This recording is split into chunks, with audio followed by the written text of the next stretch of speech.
Welcome to the Real Estate Asset Management Podcast, brought to you by Break of Day Capital. The show focuses on educating syndicators and apartment owners on how to build systems and manage their properties more efficiently to become a best-in-class operator. 100% straight talk. Let's jump in. Hey everyone, welcome to another episode of the Real Estate Asset Management Podcast. I'm your host, Gary Lipsky. This podcast is focused on educating operators, building better systems, and becoming a best-in-class operator.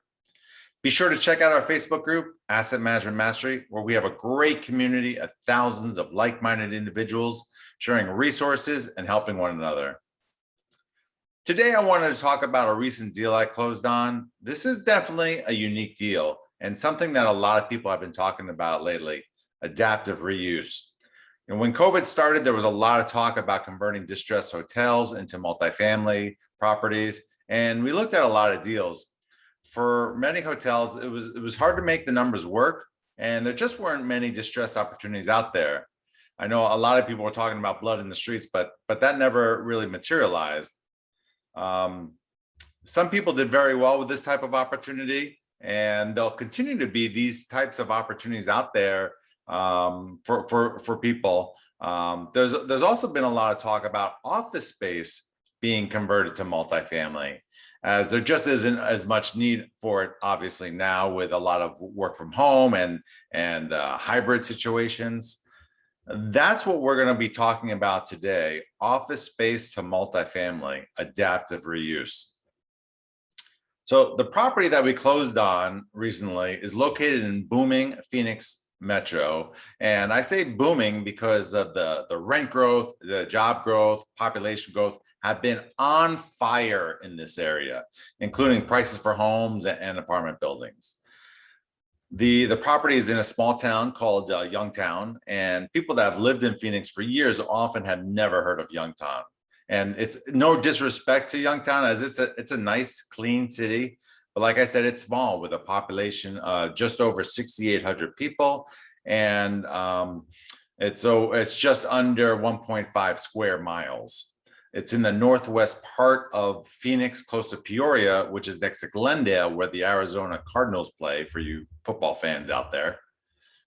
So this property is garden office space with a ton of parking. So we knew we could add more units.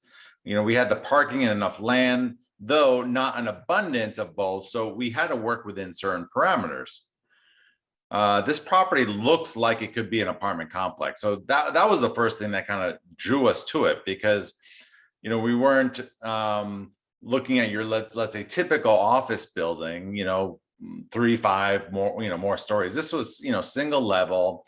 It looked like it. So we knew, we didn't have to have a tremendous imagination for it. When you look at it, it feels like garden apartment. So that was something that struck us right away. It is zoned for commercial and residential use, just like next door, where there already was an apartment building, or is an apartment building. So that covered our first hurdle. Now, obviously, we had a talk with the city before making that assumption, and they confirmed that we could, but we still had to go through the approval process with them, because we wanted to get a variance on the size of the units and some setbacks. Like I said, it's a small city, so not a lot of red tape to go through. And they wanted this project to happen, as it would be good for the city, instead of the kind of rundown office space that's currently there. They did want to make sure that we'd have quality tenants, and we assured them of our vetting process. We had a lot of paperwork to fill out, a review hearing, a planning and zoning meeting, a town council meeting, then one more special meeting for approval. And luckily they made it as smooth a process as possible for us. And I'm condensing many weeks and a ton of work, but talking about paperwork and meetings just isn't very exciting. Okay, so the original plan was to able to get 54 units out of the existing buildings and build 48 new units to the rear of the property. But the fire department rejected those plans. They wanted the ability to turn their trucks around in the back and be able to check off all their safety requirements. So we needed to change our plans. We came up with a new design that added more units to the front side of the property and reduced the amount in the rear, which allowed them to check off all their safety boxes. It was great to get immediate feedback from them, because in other places, even small cities, it could take 2 months for feedback, and we were able to resolve this issue within a week, which is fantastic. We do have some office tenants in there now. So what we'll do is we're working with a local agent to find them space elsewhere that suits them.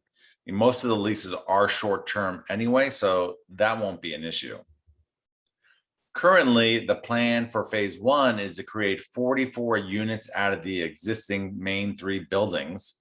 We'll need to add more electrical, plumbing, partition off the units, build out kitchens and bathrooms, and we'll have them back to back to save on costs. And it's going to be quite a bit of work that we'll have to really stay on top of it. As you're going through this process, we'll be working with our property management company to create visuals and artwork so that they can start pre-leasing units, which will allow us to generate cash flow as soon as we're finished. Now, phase 2 is we're going to demo the street-facing building and build 2 3-story buildings perpendicular to the street with 24 units in each for a total of 48 units. And we'll capture the parking that was between the front building and the 2 main buildings on the side. So we'll lose that, but we still have plenty of parking, and there's parking in the back where we're not building all the units as well. Like I said, in the back, though, we will in the back corner build 12 more units for a total of 104 units and just under 80,000 square feet. What's cool about this location is that they're building a park close to the back of our property. So we'll build a gate for our residents to access it directly, which will be a nice selling point when we're leasing up. This is going to be an 18 to 24 month process to do all the work and get it stabilized. And obviously there are a lot of moving parts. So having good systems in place will be critical for our success. We have a lot of work ahead of us, and I'm really looking forward to seeing this project come to fruition. Seeing our vision and everyone's hard work, making it happen. So to me, I love that part. That it's super exciting. So adaptive reuse, you're going to hear a lot about that in the upcoming years, and I bet we're going to see some really cool projects. Hopefully, this project, when it's all done, you'll check it out and say that it's really cool as well. It's going to be fun to see how creative people get with adaptive reuse. And if you're working on a similar project, let me know. I'd love to have you come on the show and tell your story. Well, that's a wrap for this episode. If you like to get our newsletter and keep up to date on this project and future opportunities, be sure to head over to our website, breakofdaycapital.com, and sign up for our free passive investors guide. You can also fill out our investor application there and schedule a call with me. Be sure to follow us on Instagram, YouTube, and LinkedIn. And if you like this episode, head on over to iTunes and Stitcher and subscribe, and leave a review for this podcast and help us grow our audience. Thank you so much. We'll talk to you next week.